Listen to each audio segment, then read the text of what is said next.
El IBSAL es un instituto que se centra en los estudios de investigación básica y clínica para trasladarlo lo más pronto posible a los pacientes. Nos interesa mucho el transmitir a la sociedad lo que estamos haciendo, cómo lo hacemos y la utilidad que tiene para ellos.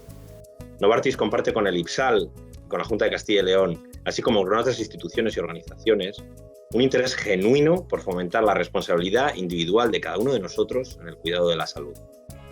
Por eso, iniciativas como 12 meses cuidándote encajan a la perfección con el propósito de hacer accesible a la población general, y a los pacientes en particular, la formación y conocimiento necesarios para capacitarles en la adopción de hábitos saludables, el autocuidado de la salud y el conocimiento de la enfermedad crónica con la que puedan estar conviviendo. Buenas tardes a todos. Muchas gracias por asistir a esta jornada profesional acreditada por SACIL. Desde la Dirección General de Planificación y Asistencia Sanitaria de la Consejería de Sanidad de la Junta de Castilla y León, estamos apoyando un año más el programa 12 meses cuidándote de IBSAL, que trata de acercar la investigación y la innovación en salud a través de diversas acciones como son estas jornadas profesionales. Es para mí un orgullo poder presentarlas y poder invitaros a todos vosotros a participar en ellas. Una actualización que es clave para prestar una asistencia sanitaria de alto nivel. Por supuesto, este trabajo es fruto de excelentes profesionales que avanzan en innovación y que, como dijo Newton, avanzan a hombros de gigantes, que son los que nos están haciendo avanzar en investigación a nivel de centros sanitarios, a nivel de institutos de investigación, etc. Además, por supuesto, en cada jornada tratamos de dar voz y contamos con la visión de los propios pacientes, que con sus testimonios y experiencias nos ayudáis decisivamente a este objetivo final. Gracias también por vuestra visión, gracias por estar aquí.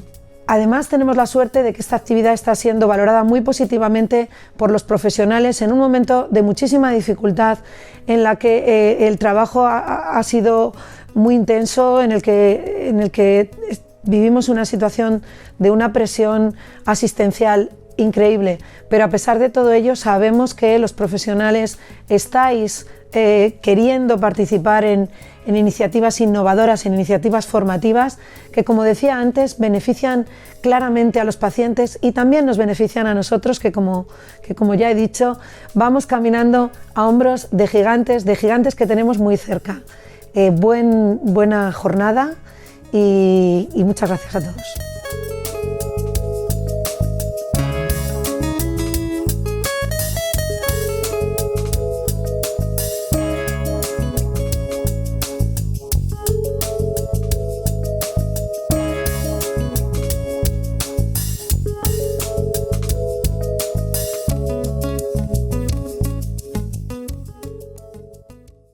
Buenas tardes, bienvenidos a las jornadas de 12 meses cuidándote.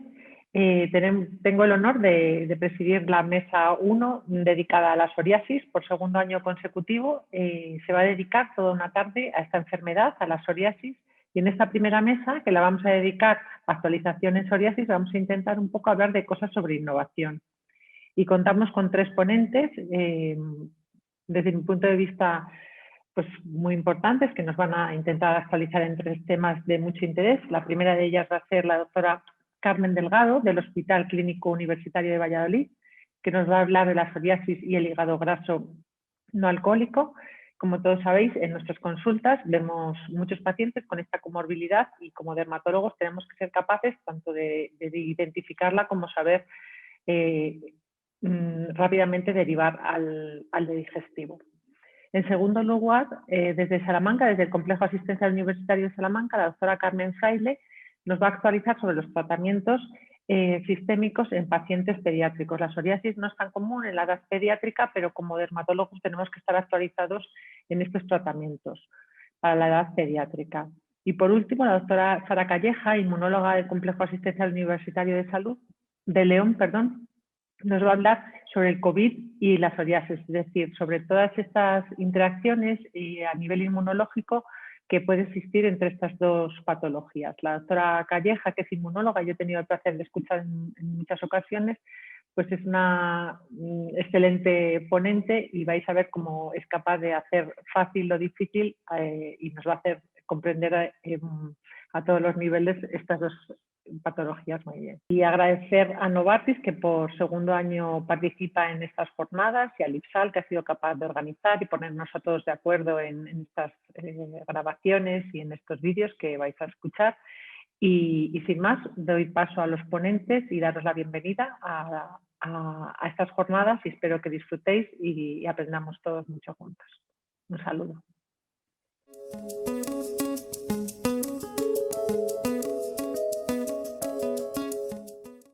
Hola, buenas tardes. Soy Carmen Delgado y trabajo como dermatóloga en el Servicio de Dermatología del Hospital Clínico Universitario de Valladolid. El tema que vamos a tratar, que os voy a comentar, es el de psoriasis e hígado graso. Voy a compartir pantalla, he hecho una presentación en PowerPoint. Vale.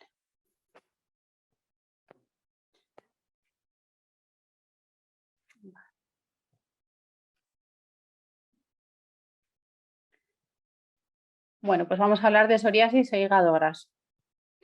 La psoriasis es una enfermedad inflamatoria crónica que se manifiesta en la piel en forma de pápulas y placas eritematodo-descamativas de infiltración con una infiltración variable y que también se localiza en tronco, cara extensora de extremidades y con frecuencia afecta al cuero cabelludo, a uñas, palmas, plantas, pliegues, y hay formas de psoriasis más graves como la pustulosa o la eritrodérmica. El hígado graso es la enfermedad por depósito de grasa en el hígado, en ausencia de un consumo excesivo de alcohol, de fármacos hepatotóxicos que puedan producir toxicidad en el hígado y de otras causas hepáticas hereditarias. En ausencia de estos factores, de estas causas, casi todos los pacientes presentan factores de riesgo metabólico.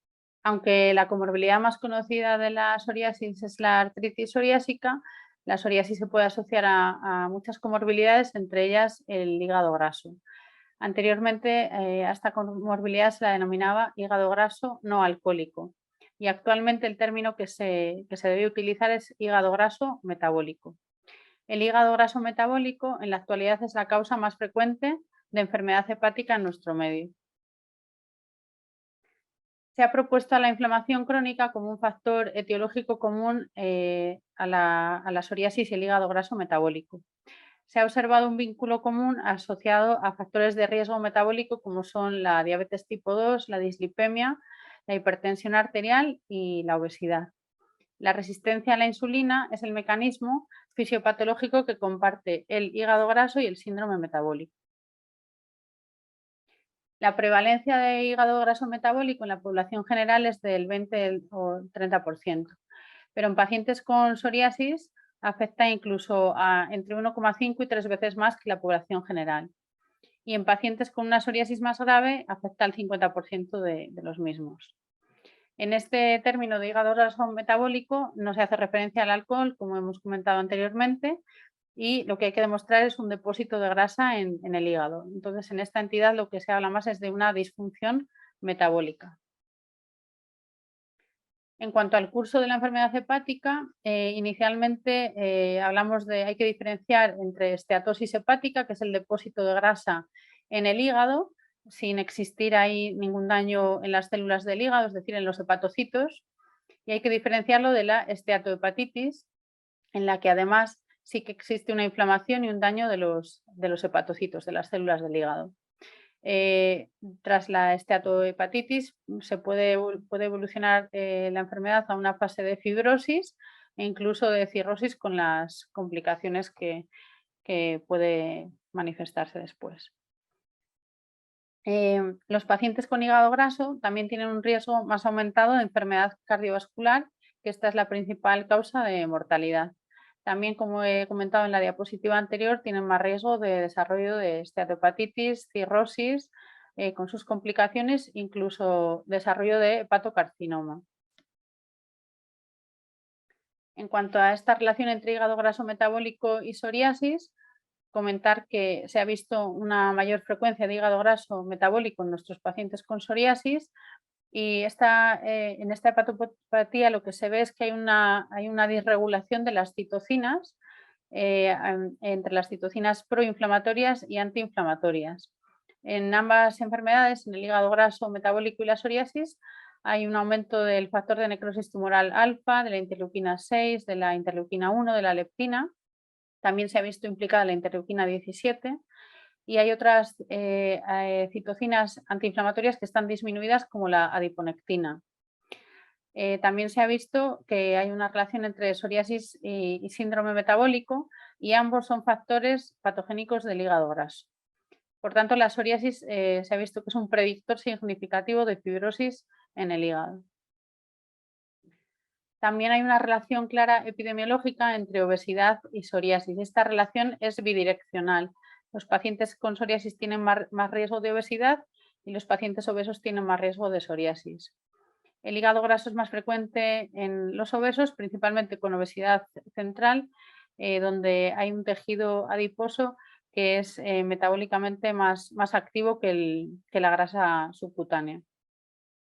La obesidad aumenta el riesgo también de resistencia a la insulina, que es un factor que ya hemos visto patogénico fundamental en el hígado graso. ¿Y cuál es el papel del dermatólogo?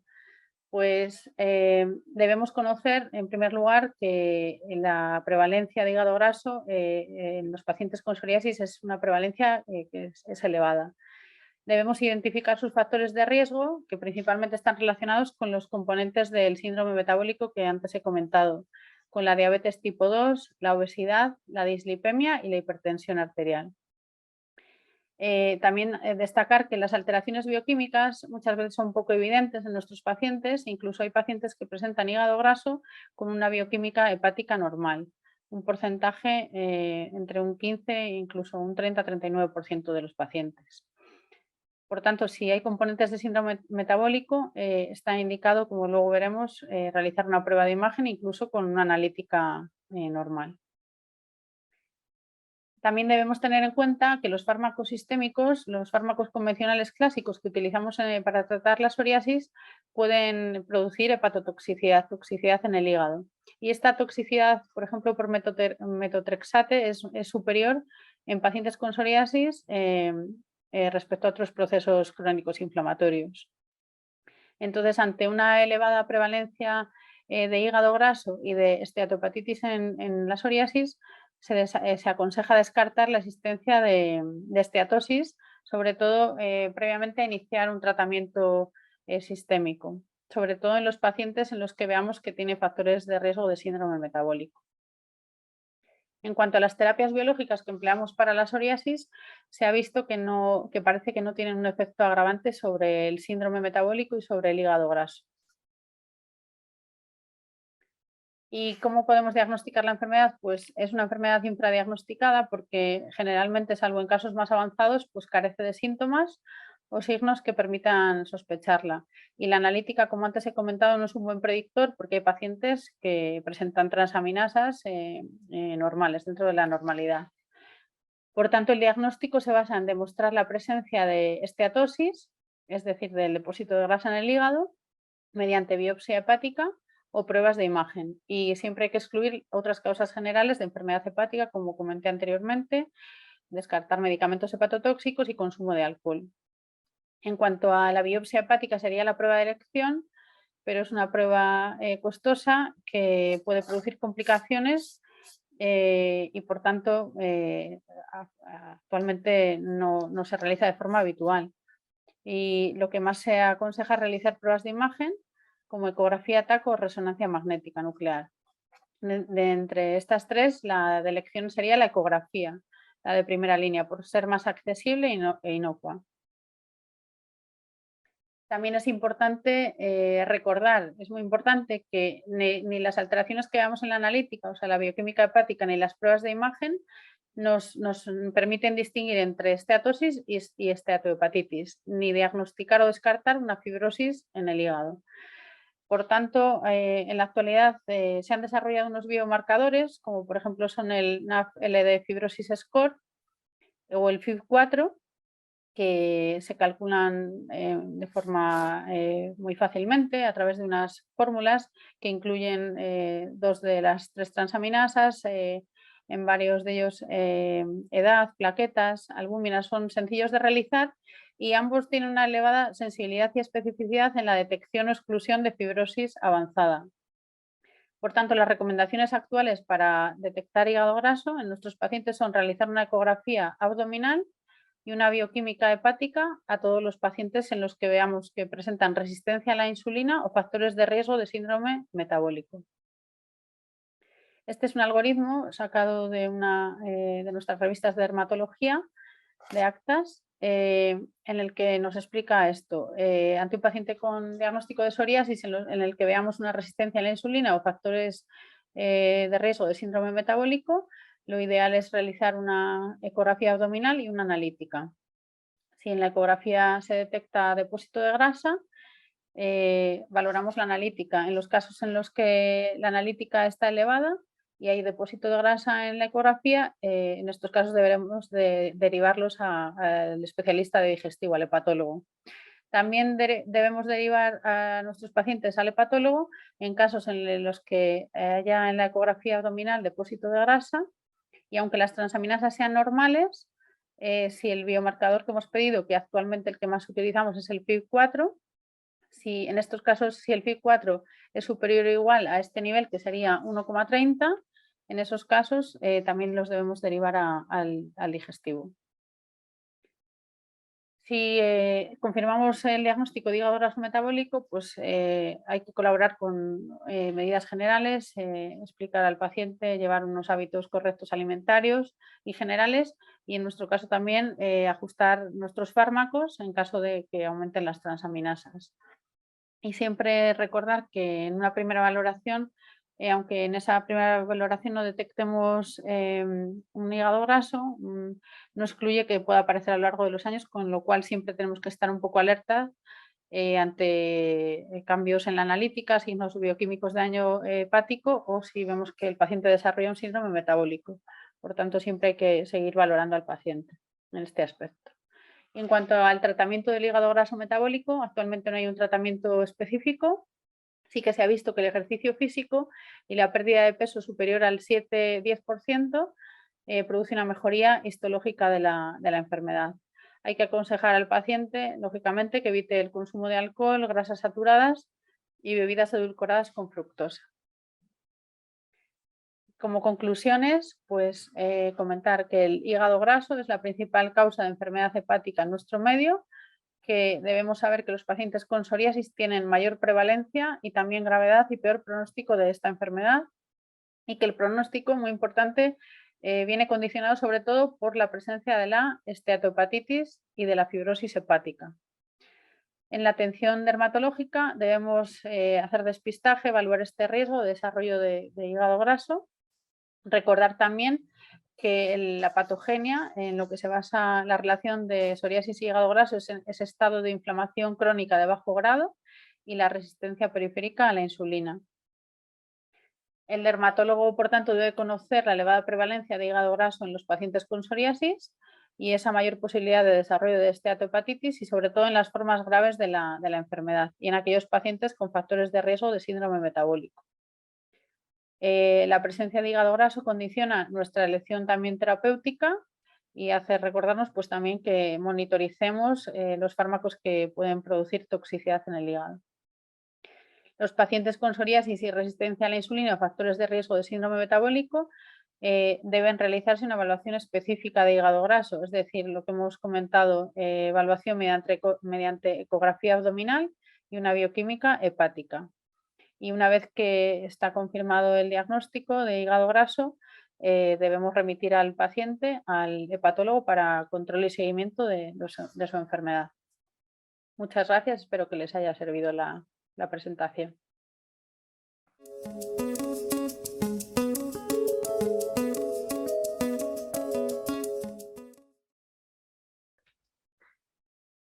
Hola, soy Carmen Fraile y voy a presentaros tratamientos para la psoriasis en edad pediátrica.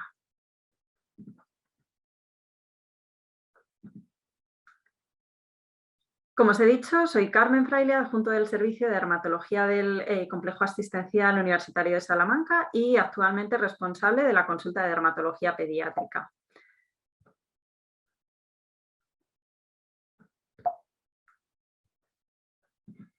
No tengo ningún conflicto de interés para la realización de esta charla.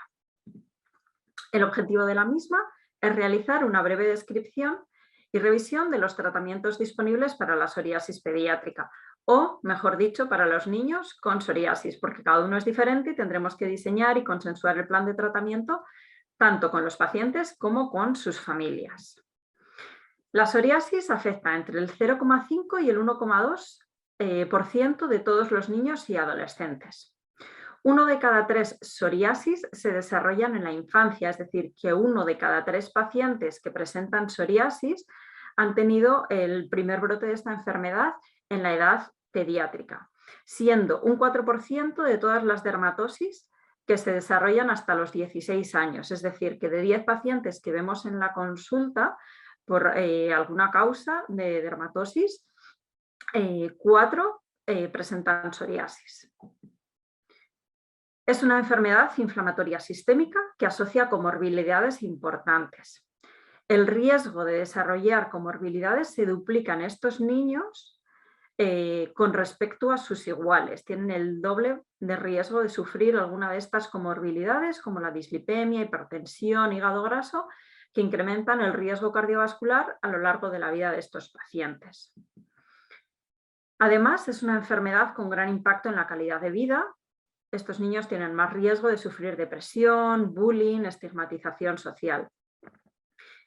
Pero al mismo tiempo, y la otra cara de la moneda, es que las personas que tratamos a estos niños o con estos niños tenemos la oportunidad de detectarlas y tratarlas precozmente, pues, para prevenirlas y para mejorar la calidad de vida de estos pacientes.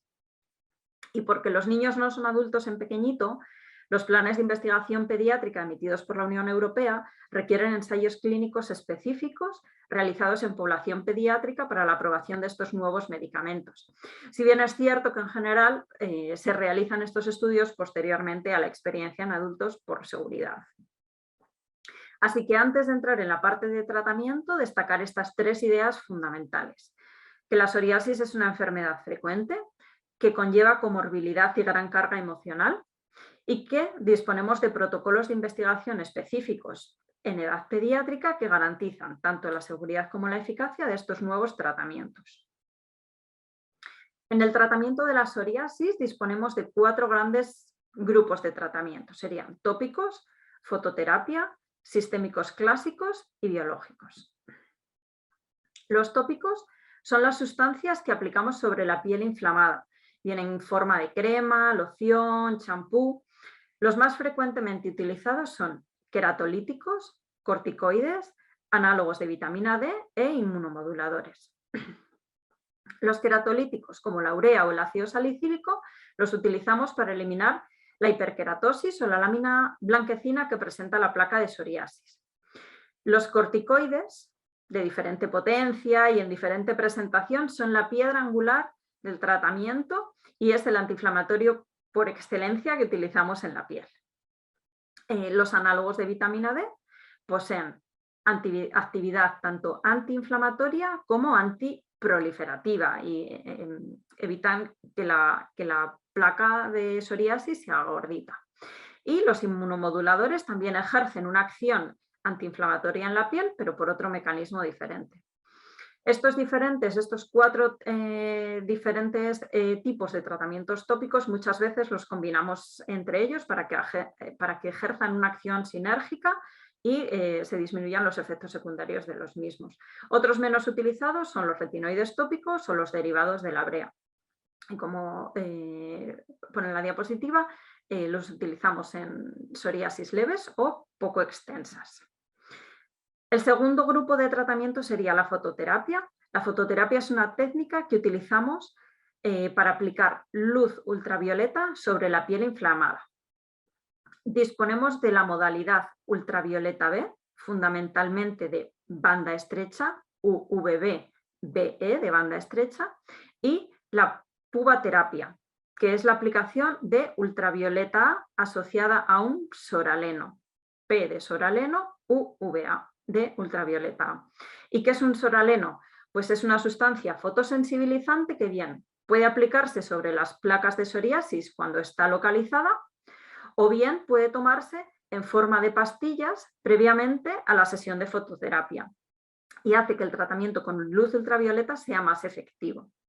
Esta luz se puede aplicar en cabina de cuerpo entero, en la que se introduce el paciente, por ejemplo, cuando tiene un brote de psoriasis en gotas, o bien se puede aplicar de manera localizada, como en las manos o los pies. Está indicada cuando las lesiones son extensas, las placas de psoriasis son finitas y los productos tópicos son difíciles de aplicar o bien no son lo suficientemente eficaces. El tercer grupo de tratamientos serían los sistémicos clásicos. Dentro de los sistémicos clásicos disponemos de 3 fármacos: retinoides, metotrexato y ciclosporina. Cada uno de ellos tiene un mecanismo de acción diferente y en función de este mecanismo de acción, del tipo de psoriasis y de extensión, realizaremos la elección del tratamiento. Se utilizan cuando la psoriasis es extensa, cuando asocia o no afectación articular y si no ha habido respuesta a tratamientos previos, y también pues, cuando la psoriasis afecta la calidad de vida de estos pacientes. Por último, el cuarto grupo de fármacos de los que disponemos para tratar la psoriasis son los biológicos. ¿Y qué son los tratamientos biológicos? Pues son tratamientos que modulan la inflamación bloqueando distintas rutas inflamatorias a través de diferentes dianas moleculares, bloquean diferentes rutas inflamatorias. En adultos disponemos de 4 grupos de fármacos aprobados, de los cuales solo 3 tienen algún fármaco con indicación en edad pediátrica. En esta diapositiva con mucha imagen vemos en la parte izquierda estos 4 grupos de tratamiento que son, de arriba abajo, los anti-TNF, los anti-interleuquina 12-23, los anti-interleuquina 17 y los anti-interleuquina 23. Estos últimos no están aprobados para la indicación pediátrica, solo los 3 primeros que hemos comentado, como vemos en la parte derecha de la diapositiva. En la parte derecha de la diapositiva tenemos anti-TNF, anti-interleuquina 12-23 y anti-interleuquina 17, que los he dividido según la edad de aprobación y las diferentes agencias del medicamento que los han aprobado. La FDA, que es la americana, la EMA, que es la europea, y la AEMS, que es la Agencia Española del Medicamento. Todos están aprobados a partir de los 6 años, excepto adalimumab, que es un anti-TNF que está aprobado a partir de niños, a partir de los 4 años en adelante. ¿Vale? Entonces, dentro de los anti-TNF tenemos etanercept y adalimumab, etanercept a partir de 6 años, adalimumab a partir de 4. Dentro del grupo anti-interleuquina 12-23 tenemos ustekinumab a partir de 6 años y dentro de los anti-interleuquina 17, secukinumab e ixekizumab a partir de los 6 años. Algunos de estos están aprobados, aunque algunos no disponemos ya inmediatamente el producto para pautarlo al paciente. ¿Qué indicación tienen? Pues como los sistémicos clásicos están indicados en psoriasis extensa, considerada de moderada a grave, que no haya respondido a otros tratamientos o que haya deterioro en la calidad de vida o que haya afectación articular. Y en general son tratamientos que se han mostrado seguros y eficaces, aunque no están exentos de riesgos. Se estima que tardamos 7,3 años hasta discontinuar el tratamiento tópico en los niños y hasta 10,8 hasta introducir un tratamiento sistémico. Se consideran tiempos muy prolongados en los que los pacientes podrían beneficiarse de iniciar tratamientos efectivos antes y así poder evitar meses de mal control de esta enfermedad. Así que como médicos, profesionales sanitarios, familias que tratamos a niños con psoriasis, pues debemos abogar por cambios en los requerimientos regulatorios de estos medicamentos para permitir un acceso más eficiente tanto a niños como a adolescentes a nuevos medicamentos, siempre manteniendo el equilibrio entre la seguridad de la población pediátrica y el acceso a estos nuevos medicamentos. Así que para terminar, las claves de esta charla serían: la psoriasis en edad pediátrica es frecuente, no es muy común, pero es frecuente. Podemos detectar y prevenir comorbilidades y deterioro en la calidad de vida de estos pacientes.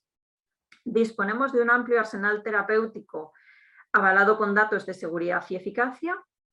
Y los niños no son adultos en pequeñito y debemos adaptar las consultas y los tratamientos a cada uno de ellos. Así que gracias por tu atención y gracias por la invitación para participar en la actividad 12 meses cuidándote.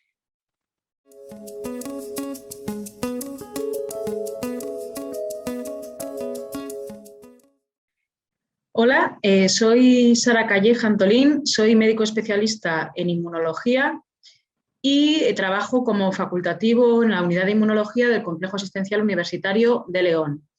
Vamos a intentar en esta charla comentar los aspectos más relevantes desde un punto de vista inmunológico y práctico aplicado a la psoriasis en el contexto de COVID. Y para hacerlo, pues necesitamos ciertos conocimientos previos, porque en ambas situaciones, tanto en psoriasis como en COVID, el sistema inmunológico está por detrás actuando, pero no son exactamente el mismo tipo de respuestas. Y yo a la hora de preparar la charla me he hecho las preguntas que creo que muchos de vosotros os estaríais haciendo. Si influye la enfermedad en el desarrollo de la enfermedad como psoriasis, me refiero en el desarrollo de la enfermedad por la infección por SARS-CoV-2, o viceversa, si el SARS-CoV-2 y su infección pueden influir después en el curso de la psoriasis. La gran pregunta de si los tratamientos o la propia enfermedad pueden influir en la respuesta a la vacunación. Quizá esas serían las preguntas que a mí me surgirían y las que vamos a intentar de una forma muy sencilla y con lo que conocemos hasta ahora responder. ¿Y por qué con lo que conocemos hasta ahora? Pues porque realmente si algo hemos aprendido en el tiempo que llevamos con esta pandemia, a ver si la podemos compartir en pantalla completa, en el tiempo que llevamos con esta pandemia es que no podemos realizar afirmaciones categóricas en ningún sentido sobre este virus. Nos va sorprendiendo, vamos aprendiendo, la ciencia se ha puesto las pilas y aprendemos a un ritmo mucho más rápido que en cualquier otra situación precedente que hubiera sido similar.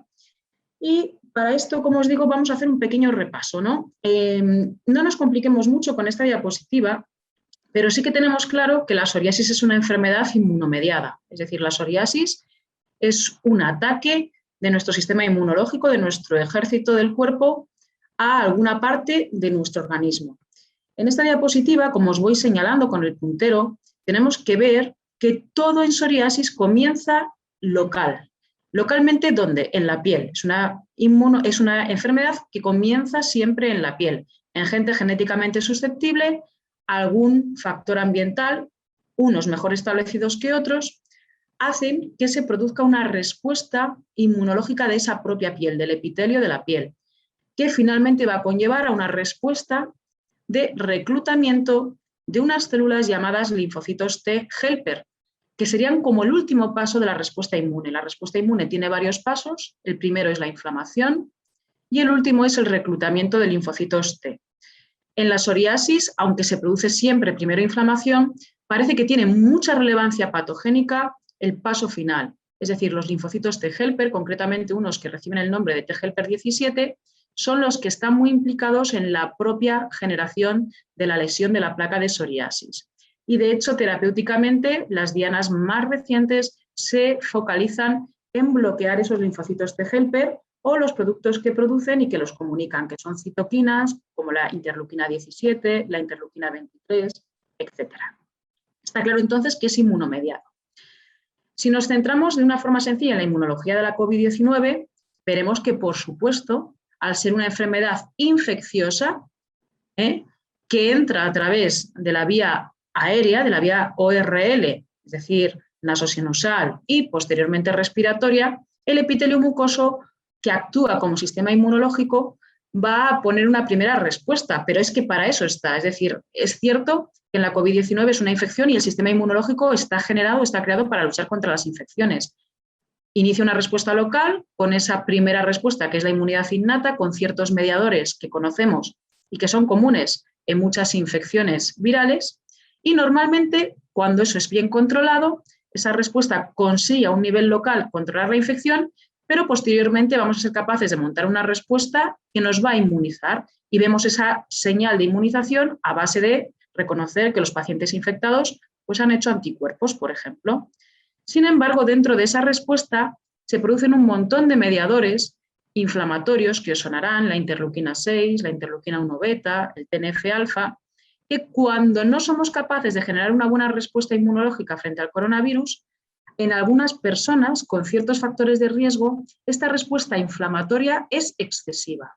Es decir, la COVID-19 grave, la enfermedad grave por la infección, no es debida al propio virus, sino a una descontrolada respuesta inflamatoria del paciente frente a ese virus. Si lo tuviéramos de una forma resumida, diríamos, psoriasis, no conocemos un desencadenante externo, como una infección concreta, hay varios posibles candidatos a factores ambientales, pero lo que hay es una predisposición endógena genética del individuo a autoinflamarse. El origen está, por lo tanto, en un epitelio, pero el de la piel, que le llamamos epitelio queratinizado. La respuesta inicialmente es la innata, la inflamación, pero su agente final y muy directamente involucrado en la patogenia es el linfocito T helper 17. Mientras que en la infección por COVID-19 la respuesta es la que debe ser, es decir, ante una infección, en este caso por un coronavirus, el sistema inmunológico trata de responder. Igualmente se origina en un epitelio, pero en vez de queratinizado como la piel, en un epitelio mucoso, como el nasosinusal o el respiratorio, y sobre todo la respuesta es inflamatoria.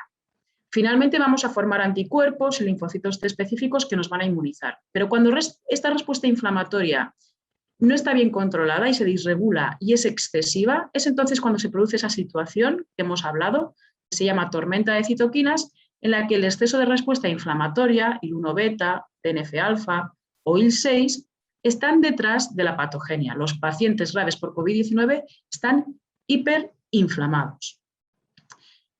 ¿Cómo podría influir la psoriasis en la evolución clínica de la enfermedad por COVID-19, ¿no? Pues hasta ahora, con los conocimientos que tenemos, no se ha descrito un mayor riesgo de infección o un desarrollo clínico más grave que en la población general, solo por el hecho de ser un paciente diagnosticado de psoriasis.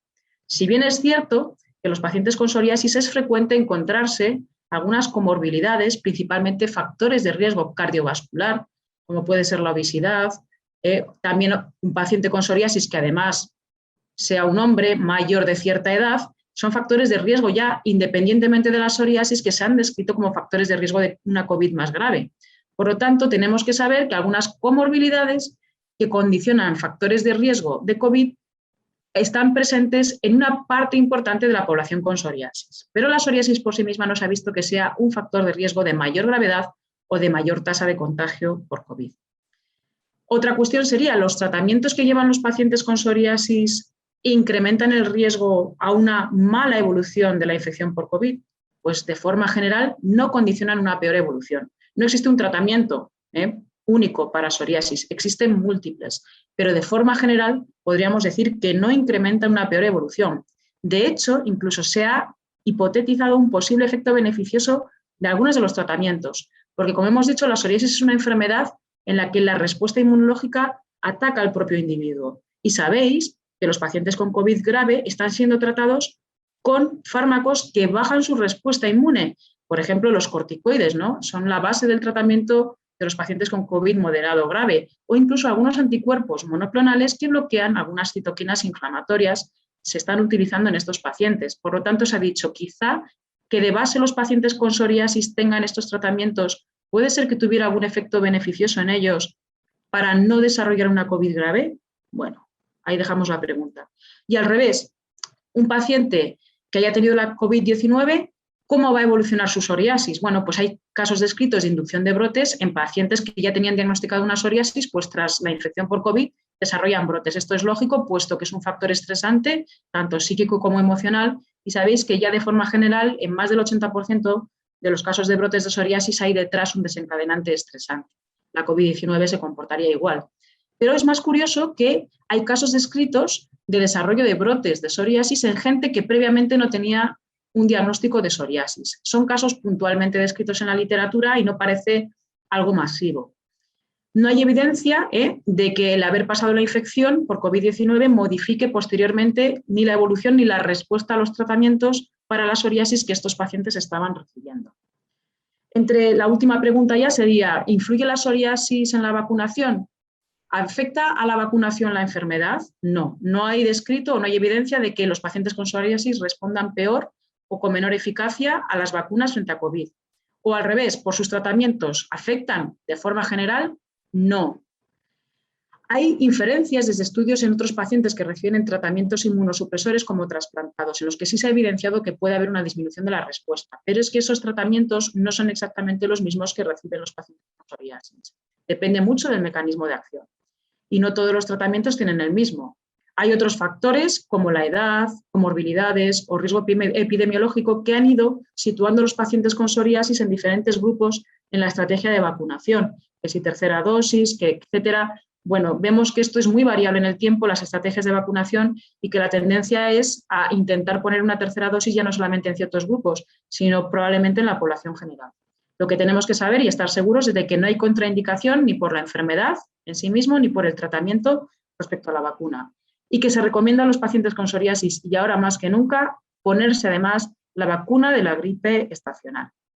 Por lo tanto, como conclusiones, no se ha evidenciado que los pacientes con psoriasis tengan un mayor riesgo de infección ni una peor evolución de la misma, que algunas comorbilidades de la psoriasis son factores de riesgo descritos por sí mismo en COVID-19 grave y que en cualquier otra persona también lo serían, y que no se ha evidenciado que de forma global los tratamientos usados en psoriasis alteren la respuesta a la vacunación por COVID-19. Muchas gracias por vuestra atención y espero haberos resuelto algunas de vuestras cuestiones.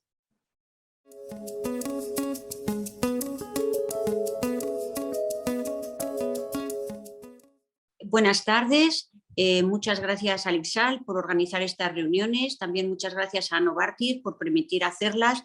Y hoy la mesa que me toca moderar, que es la mesa 2, consta de 3 ponencias. Y como siempre, estas reuniones son atendiendo al paciente. Hoy digamos que vamos a hacer mucho más hincapié en ello porque realmente el paciente es nuestro motivo de trabajo, nuestro motivo de estudio y nuestro motivo de investigación cuando se puede hacer. Ellos son el principal motivo por el que nosotros trabajamos. La primera ponencia se titula Aprender a vivir con la patología desde la juventud y está a cargo de una paciente de Lourdes Criado. Me imagino que ella tendrá una amplia experiencia a lo largo de su trayectoria, de su vida, de cómo cuando la diagnosticaron lo asumió, cómo ha ido llevando la enfermedad a lo largo del tiempo y asumiendo los diferentes tratamientos, y así es que ella nos contará su experiencia. La segunda ponencia, que se titula Salud mental de los pacientes con psoriasis, pues corre a cargo de la doctora Rosa María Montaña, que es médico de familia, pero además es sexóloga. Entonces ella nos hablará de esta complicada localización que muchos pacientes tienen con psoriasis y que a veces incluso en las consultas o por timidez del paciente no nos lo cuentan, o por parte del médico a veces por falta de tiempo pues no lo preguntamos, y de tal forma que afecta mucho a la calidad de vida, porque por ejemplo cuando a los pacientes le pasamos el cuestionario de calidad de vida de los pacientes, el del IQI, y ahí pueden contestar de forma íntima y personal a estas preguntas, pues sí que lo reflejan. Así es que la doctora nos pondrá al día en esta localización de la psoriasis. Y por último, la tercera ponencia, que son las necesidades no cubiertas por el paciente, que corre a cargo de Santiago Alfonso, que es gran experto en psoriasis y que todos conocemos como paciente y como forma parte de la Asociación de Enfermos con Psoriasis, pues nos hablará de todas las necesidades que de momento todavía el paciente no tiene cubiertas, que aunque todo ha avanzado mucho en los tratamientos, pero siempre quedan muchos rescoldos y muchas preguntas o temas por hacer. Siempre se puede mejorar. Así es que buenas tardes a todos y adelante. Muchas gracias.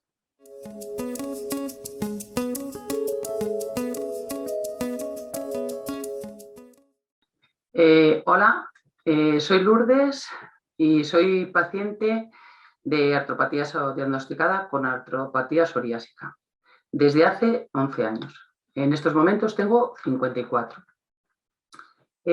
Mis afectaciones están en cuero cabelludo, en uñas de mano derecha, en las uñas de los pies, en la zona del interglúteo, que es la zona que más duele, y una costra en la pierna derecha. En la mano derecha, que es la que más afectada tengo por la artropatía, a primera hora de la mañana tengo bastante entumecimiento y me cuesta ponerla en funcionamiento y me cuesta erguirme, o sea, caminar recta y bueno, moverme un poco con más ligereza. Al cabo como de 10-15 minutos, media hora, los días peores, pues empieza a funcionar y estoy bien. Mi enfermedad, bueno, la detecto de una manera un poco accidental y el primer síntoma que tengo es un síntoma de uveitis. Me levanto una mañana, no veo. Entonces, nada, al rato, como no se me pasa, bueno, pues me dirijo al servicio de urgencias, me hacen pruebas y me diagnostican como una uveitis. En principio no tenía ningún sentido o causa para que se me hubiese detectado y bueno, pues la cosa se quedó ahí y sin más me pusieron un tratamiento, se fue pasando y bueno, pues no hubo nada más. Pero a los 2 meses, en el dedo medio de la mano derecha, me aparece una costra, no una costra, como una especie como si tuviese como una placa, pero por dentro, que yo creí que era pus. Entonces, bueno, pues con las mismas, pues dije, si esto es pus y me va a crear una infección, pues voy a urgencias y que me quiten la uña. Entonces, nada, fui a urgencias, me fui para que me la quitaran y nada, llego allí y me ve primero un doctor, llama al dermatólogo, viene el dermatólogo, me examina la mano, me examina la uña y me dice que es psoriasis. Entonces, bueno, yo me quedo un poco incrédula y, bueno, mi primera es a decir, esto es psoriasis. Con perdón que ya se le pedía a él, este hombre es tonto, va a ser esto psoriasis. Y yo no he tenido nunca ninguna lesión en la piel, no he tenido nunca ningún problema de nada. Pues por lo típico, ¿sabes? De la psoriasis, pues te ves a la gente con las costras en las rodillas, en los codos y eso, y yo no tenía absolutamente nada. Entonces, bueno, pues el doctor acertó. Él hizo un diagnóstico, la verdad que muy bien. Entonces, bueno, empieza ahí el peregrinaje para ver si, bueno, corto, la verdad que tuve bastante suerte, para ver si era psoriasis realmente o era otra enfermedad y se diagnostica que es psoriasis. Entonces comienzo con tratamiento de cremas y vendajes oclusivos para lo de las uñas y varias veces, bueno, pues tengo que ir a consulta y la verdad que muy bien. Y ninguna otra afectación de nada. Entonces, a los 2 o 3 meses también, pues empiezo a ver que la mano pues, se me inflama, sobre todo el dedo pulgar de la mano derecha y la uña también se empieza a afectar. Voy a la médica de cabecera y, bueno, la médica de cabecera estaba en esto, la verdad que un poco despistada. Me dice que nada, que no me preocupe, que eso es así, pero que el único tratamiento que hay que es psoriasis, o sea, que es Voltaren. Entonces, bueno, la mano cada vez va peor, una inflamación grande, aparecen las famosas dactilitis, casi no puedo mover la mano, muchos dolores a la hora de trabajar y, bueno, al final leyendo cosas en internet, hablando con alguna compañera enfermera del centro donde trabajo, me dicen que me remita a un servicio especializado porque eso no es así. Entonces, bueno, voy a medicina interna, de medicina interna me derivan a reumatología y me dicen que lo que tengo es artropatía psoriásica. Entonces, nada, ahí yo creo que perdimos un tiempo poco importante porque, bueno, por desconocimiento o falta de conexión con determinadas enfermedades desde el centro de salud, pues perdimos el tiempo de oro y la verdad que lo pasé bastante mal en ese momento. Entonces, bueno, pues a partir de ahí Empiezan a trabajar reumatología y dermatología en conjunto y bueno, se llega al tratamiento primero con corticoides y metotrexato, y tengo la suerte de que tengo un compañero que ha sufrido un brote de artritis, tenía el metotrexato como tratamiento, le estaba funcionando bien. Entonces, cuando a mí me lo propone la reumatóloga, pues el miedo es inicial a un tratamiento fuerte y que en aquel momento estaba un poco dando unos pocos de problemas, pues, bueno, pues le digo que sí. De hecho, he tenido varios niveles en la toma del metotrexato. Ahora estoy con 12,5. Inyectable una vez a la semana y bueno, pues en principio se medio mantiene la cosa. En el primer inicio, yo creo que lo que yo intentaría, por ejemplo, añadir o en cuestión de diagnóstico, es como dar más información al paciente de lo que puede ser o no puede ser la enfermedad. Para que no busquemos información un poco donde no es y un poco vayamos desencaminados. Y aunque yo creo que en ese sentido yo tuve suerte. Entonces, bueno, continúo con el tratamiento. He tenido varios episodios así como más fuertes. He perdido las uñas de las manos varias veces. Lo último que, bueno, las lesiones primeras que me aparecieron, que fueron las de las uñas, en los brazos, en las piernas, pues desaparecen las de los brazos y las piernas. Las de las uñas van y vienen, pero perderlas, esas tres uñas en esos 3 dedos de la mano derecha, solo los he perdido en 2 ocasiones. La dificultad mayor fue a la hora del trabajo, porque llegaba y me las tenía que vendar para protegerlas. Trabajaba en ese momento como cuidadora de discapacitados y bueno, pues al final era mucha carga, mucho estrés y bueno, por recomendación de la reumatóloga hice una solicitud de cambio de puesto de trabajo por salud laboral, me lo concedieron y sí que en cuestión de cargas a la hora de manipular tanto la mano y todo, pues la verdad es que sí que he notado mejoría. He perdido mucha psicomotricidad fina, pero bueno, intento trabajar, entonces tampoco he perdido tanta. O sea, he perdido, pero bueno, no es. Sí que es cierto que no puedo hacer muchas cosas durante mucho tiempo seguido porque me duele la mano y llega un momento que no soy capaz de manejarla.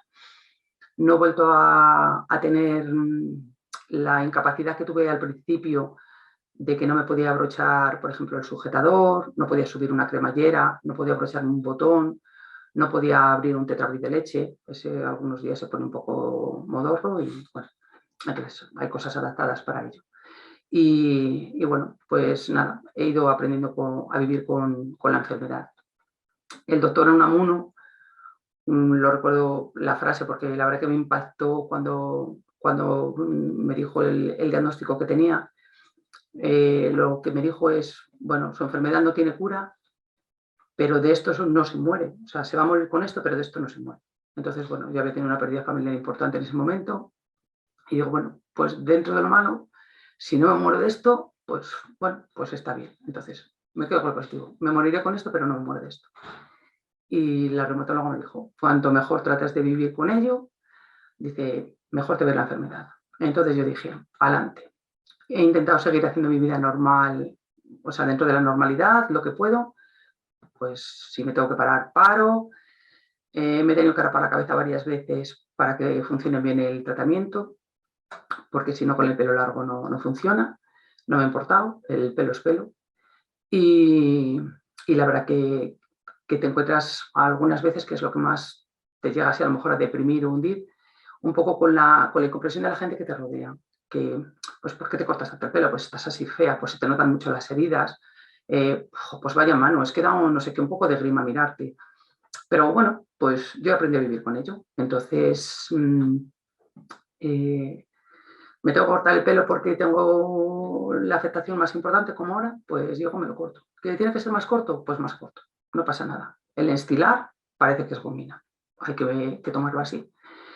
Ahora, por ejemplo, tengo las uñas de los pies afectadas, la que tengo es la del pie izquierdo, la tengo además casi suelta. Entonces, soy deportista, entre comillas, me gusta salir a correr. Entonces, sé que no es el mejor deporte, pero es peor quedarme en el sofá. Entonces, mientras lo tenga controlado, porque si hago mucho esfuerzo, a lo mejor me cuesta luego más caminar cuando me quedo quieta o lo que sea, pues le pilla un poco el punto. Entonces, corro para que no me sea perjudicial.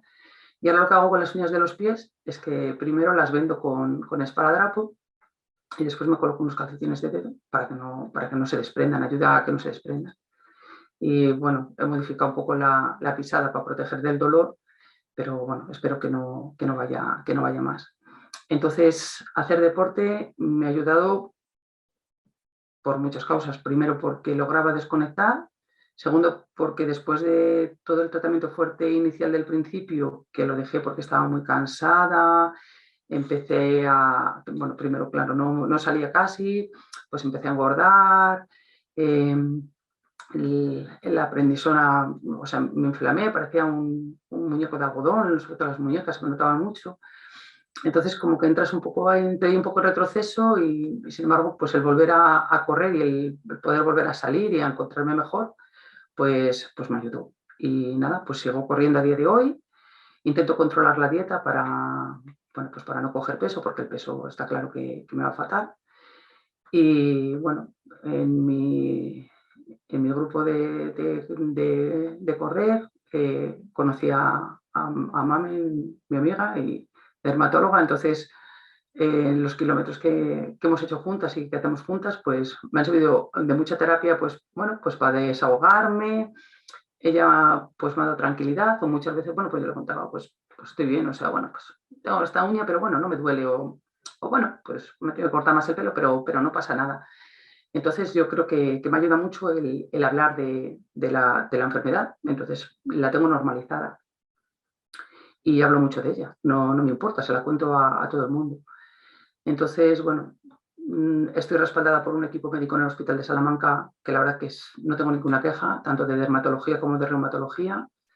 Las veces que he acudido tanto a uno como a otro, pues a lo mejor un poco nerviosa más de la cuenta, pues porque me había parecido una lesión que yo creía que iba a ser el fin del mundo, pues no, está aquí. Me han ayudado de no pasa nada, o pásate por aquí, o me han llamado por teléfono para ver lo que era. Entonces, quiero decirte que bien, que estoy en ese sentido, la verdad que muy, muy, muy agradecida. Sí que creo que cuando empezamos o se empieza a ver claramente que tenemos esta enfermedad, yo sí que he echado en falta, o sea, una formación más directa desde el principio. Creo que es buena una indicación que te digan qué es lo que puedes a lo mejor tener o no tener, o en dónde puede derivar.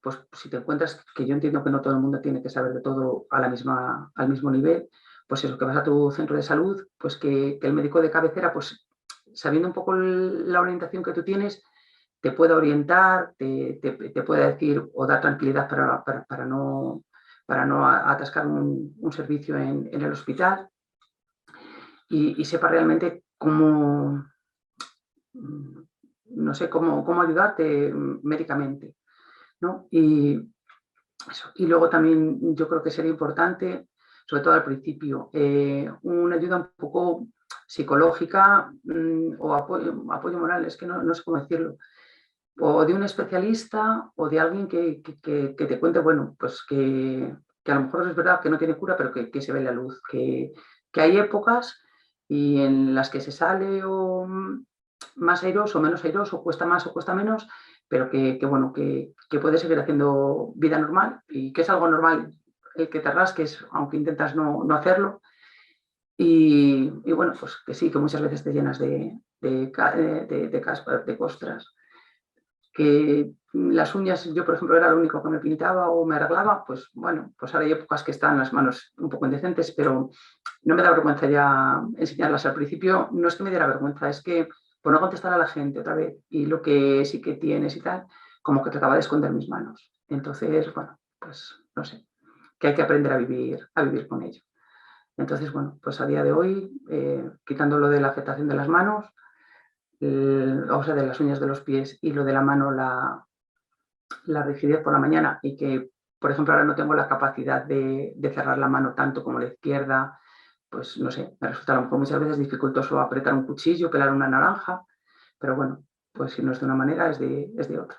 Y bueno, pues eso, que esta es un poco mi experiencia, que he pasado del no poder abrocharme ni un botón cuando empezó la enfermedad, pues hacer en ese sentido ahora una vida normal. Y bueno, pues en las demás cosas, pues si no puedo, pues busco un poco el medio de adaptar para hacerlo. O sea que esta es mi experiencia. Que muchísimas gracias a todo el equipo de Salamanca, que sois muy buenos.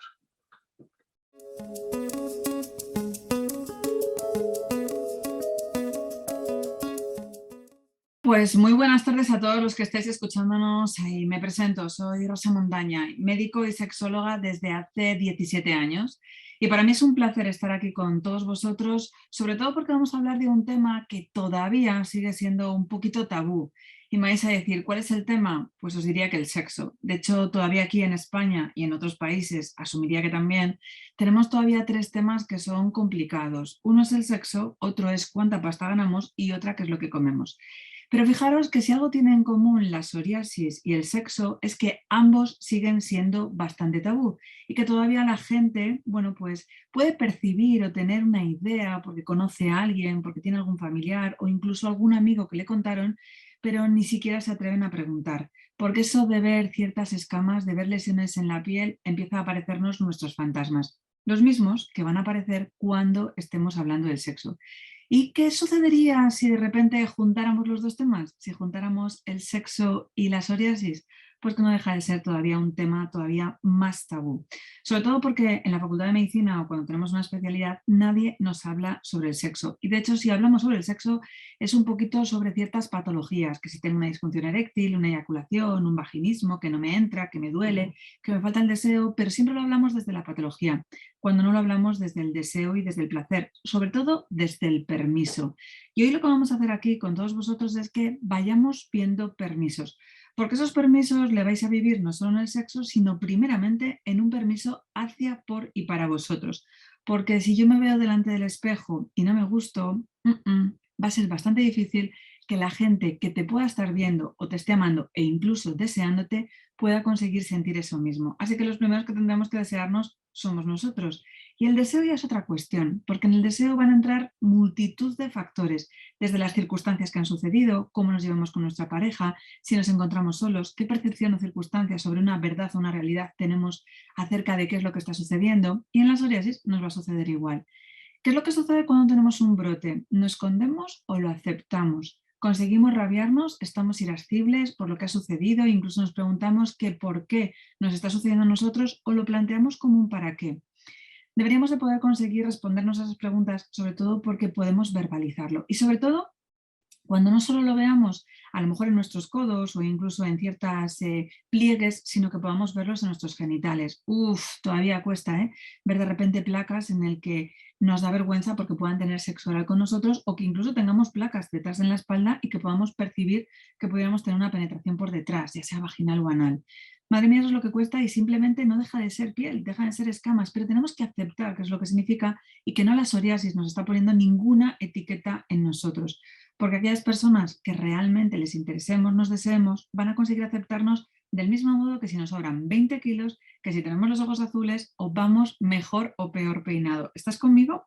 Bueno, pues ese deseo vas a tener que hacer tú un proceso de proactividad. Y no estoy hablando de un proceso de reactividad de, bueno, es que como de repente viene mi pareja, pues tendré que decir que sí o que no. El deseo no funciona de esa manera. Tenemos que buscarle, tenemos que encontrar cualquier tipo de oportunidad, cualquier tipo de momento, porque no es como el cartero que llama 2 veces a la puerta, sino que llama a la primera y como no le contestes, a lo mejor la segunda desaparece. Y lo que podemos plantear que son problemas de una comunicación, una relación de pareja, es porque tú no has aceptado ese proceso de deseo. Y quiero que escuches desde dónde parte tu deseo, desde dónde parte esa proactividad, desde dónde consigues empezar a tener la actitud necesaria para poder suceder las cosas. Y no quiero que tengas motivaciones, quiero que tengas motivos, y aquí las cosas van a cambiar. Porque si tú quieres tener relaciones sexuales con tu pareja y tú dices, bueno, cuando tenga una motivación y consiga yo notar ese furor y consiga atravesarme un deseo desde la cabeza hasta los pies, voy y me pongo. Pues eso es cosa de películas, me imagino que te lo habrán contado, pero si no, ya voy a ser yo la que te lo cuente. No necesitamos motivaciones, necesitamos motivos. Y el motivo ni siquiera es por nuestra pareja, el motivo es por y para nosotros. Nosotros tenemos que ser el foco fundamental.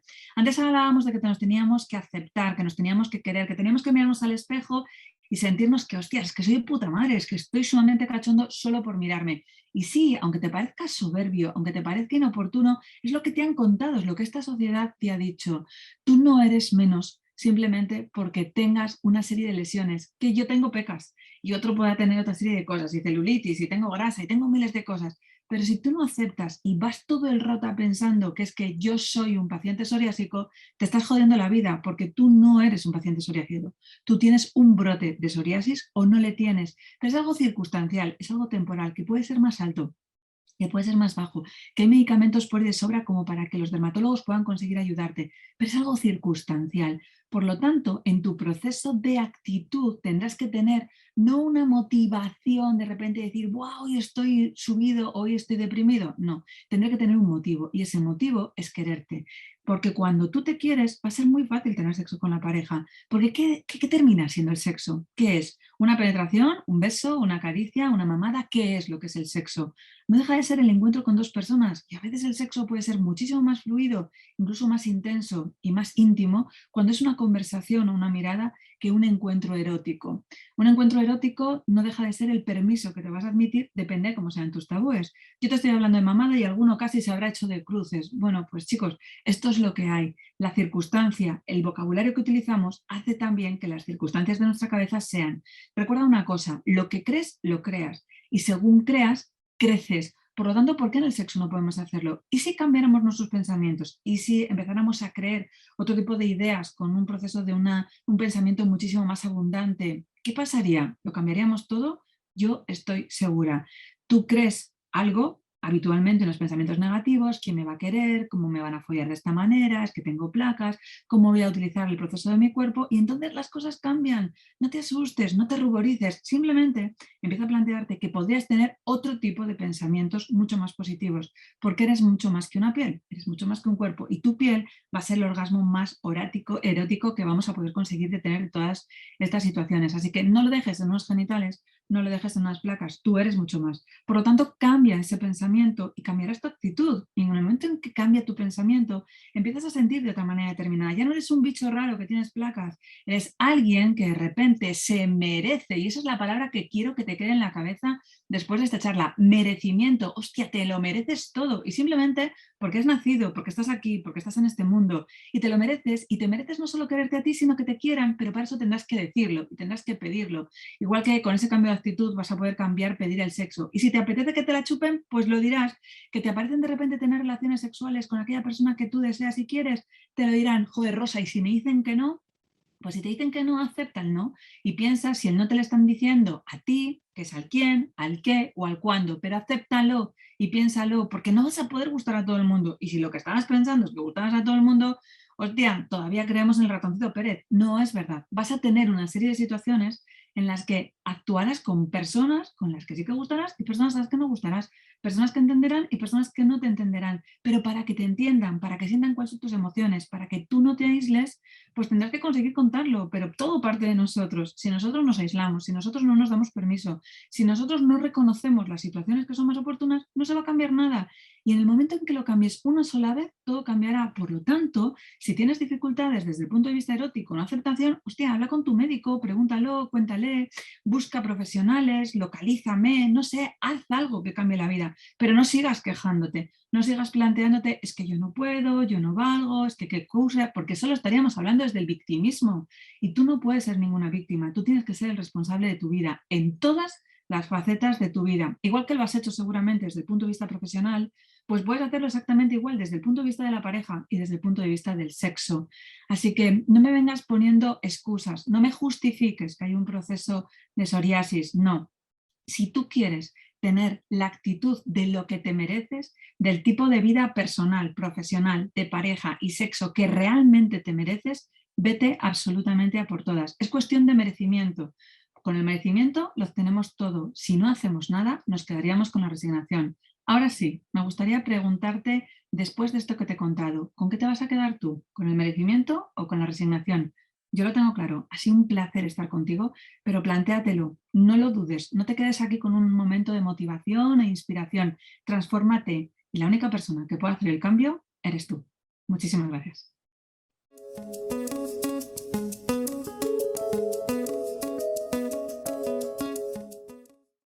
Hola a todos, soy Santiago Alfonso, director de Acción Psoriasis.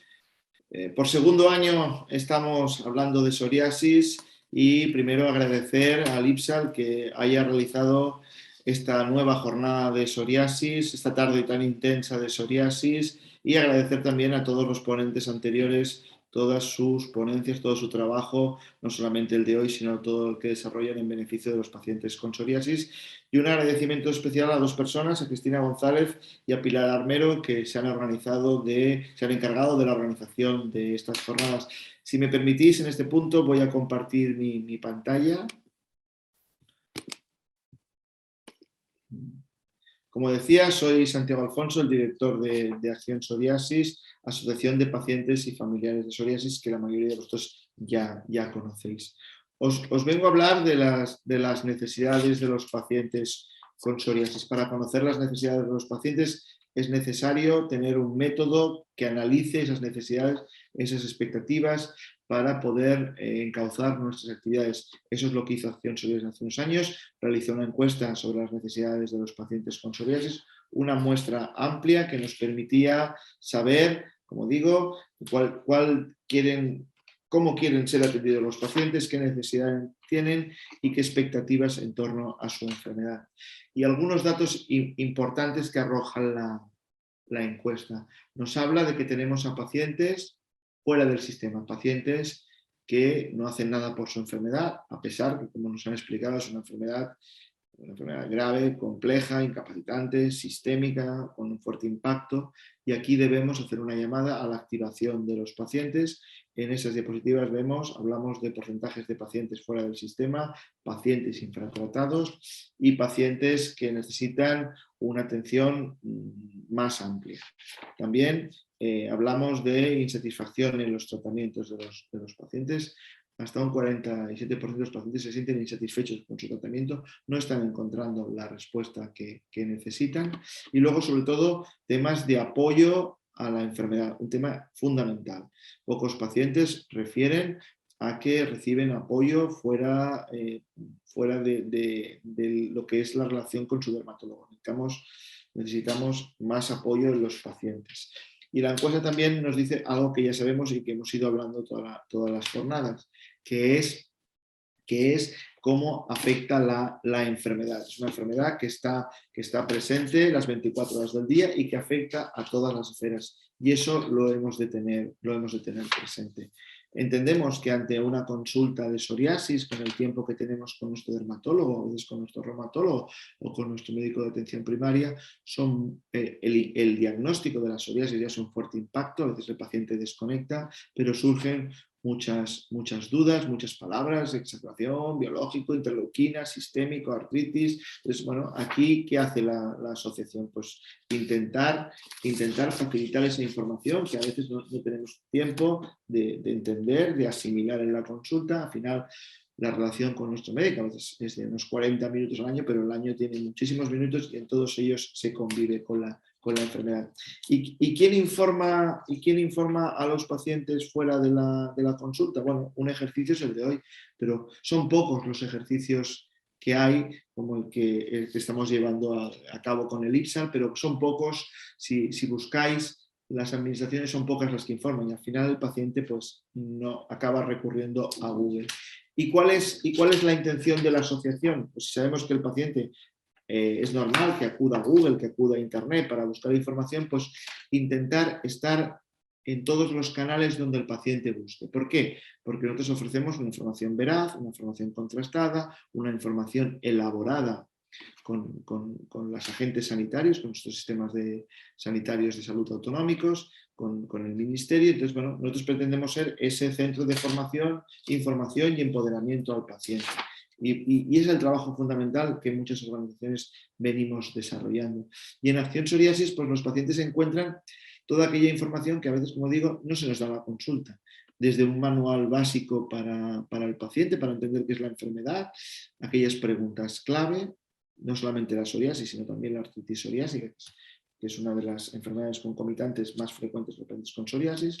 Luego, sobre todo, como decíamos, los pacientes están infratratados, pues un material informativo también, una guía de tratamientos, explicarle a los pacientes cuál es el abanico terapéutico que tienen a su disposición en el sistema de salud. Pues bueno, aquí, de la mano de un dermatólogo y de un reumatólogo, hemos traducido todo el arsenal terapéutico al lenguaje que el paciente pueda entender. Eso está en nuestra web. También, como os decía, la artritis psoriásica es otra enfermedad asociada a la psoriasis. 1 de cada 4 pacientes va a tener artritis psoriásica. Aquí es fundamental trabajar para que el paciente con afectación en la piel esté atento a los primeros síntomas de la afectación articular. Muchas veces hay muchos pacientes que no conocen la posibilidad de desarrollar artritis psoriásica. Y seguimos también en otros temas importantes, ya básicos también para el día a día con los pacientes con psoriasis, que es nuestra revista. Nosotros publicamos 4 revistas al año con aquellos temas más importantes, más de actualidad y que también sirvan para ese empoderamiento y esa información. En el último número tuvimos una monografía sobre psoriasis y embarazo, un tema muy importante porque sabéis que hay medicamentos que a veces impiden que el paciente pueda tener, o la paciente, el hombre o mujer, puedan ser padres. Entonces es importante conocer el abanico terapéutico y conocer las posibilidades terapéuticas porque la psoriasis no debe interrumpir la posibilidad de ser padre o madre. Y en esa línea formativa, en esa línea de empoderamiento del paciente, ¿cómo debemos hacer las cosas? Pues lo debemos hacer queremos hacerlo de una manera amable, de una manera simpática, de una manera que llegue, que el paciente se implique. No vale hacer las cosas con formatos muy serios, hemos de convencer al paciente que se active. Todos entendemos que esto es una enfermedad que nadie quiere, que lo más importante es que el paciente se haga amigo de su enfermedad y para eso también hay que hacerlo con un formato agradable. Y sobre todo un formato que también hecho para pacientes y hecho por los pacientes. Este es el caso. Este proyecto nuestro, que se llama Psoriasis sin Límites, pretende trabajar lo que os decía de la piel a la articulación. Y hemos creado un programa educativo para pacientes con protagonistas pacientes, aquí vuestro compañero paciente Javier, donde explicamos a través de vídeos, a través de material escrito, a través de infografías, qué supone la artritis psoriásica, cómo detectarla, cómo vivir el día a día, o sea, unas herramientas que ayuden a los pacientes. También en esta página web de Psoriasis sin Límites, dentro de la página web de Acción Psoriasis, hay un espacio dedicado también a cuestionarios de autovaloración. Y hay 2 muy importantes. Uno es el PURE 4 preguntas básicas que ayudan al paciente a esa detección precoz de la artritis psoriásica. Os animo a que lo hagáis. Y luego también un cuestionario muy importante que se llama DLQI, que es el cuestionario validado que mide la calidad de vida de los pacientes con psoriasis. La psoriasis no solamente se mide por la afectación física, sino también la gravedad de la enfermedad, la severidad de la enfermedad viene dada por un test de calidad de vida que es necesario que el paciente conozca, esté autorrellenado por el paciente, con algo que se lo puede hacer en su casa y según lo que le diga el resultado del test veréis que tenemos adaptadas unas respuestas y unas recomendaciones a los pacientes con psoriasis. Esta propia actividad que hace 2 años venimos desarrollando, en su día tenía que haber sido online, las 2, pero bueno, hemos sido capaces, tenía que ser presencial, pero hemos sido capaces de poderla realizar de manera online. Y eso es un poco lo que ha venido haciendo la asociación durante muchos años. hemos recorrido las calles de todo el país y ahora pues, nuestra asociación en esa línea formativa y formativa estamos también haciendo muchísimas actividades, supongo que nos vais siguiendo, en formato online. Os invitamos a que las sigáis.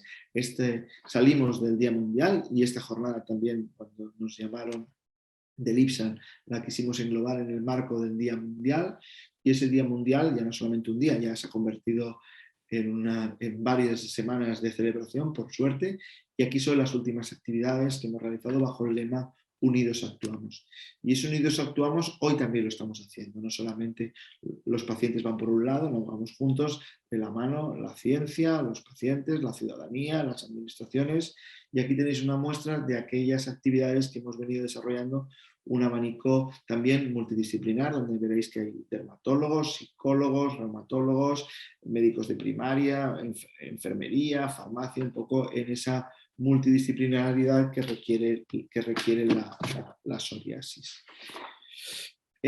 También como novedad hemos lanzado un proyecto que se llama SOI. Decíamos que la psoriasis tiene un fuerte impacto en la calidad de vida y hemos tocado temas estos en la jornada de hoy.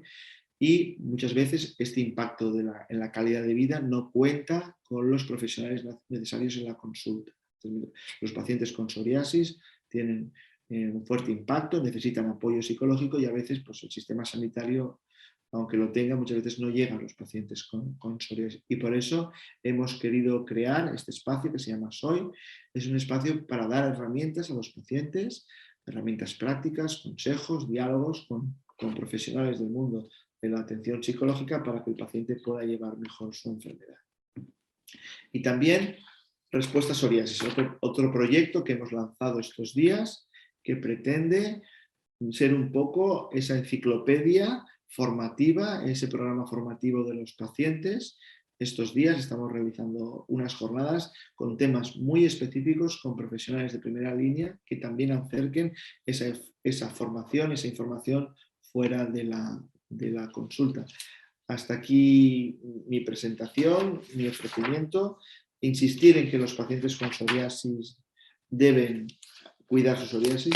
No, el COVID no es excusa para abandonar la psoriasis, al contrario, va a ser un buen momento para que tomemos las riendas de la enfermedad.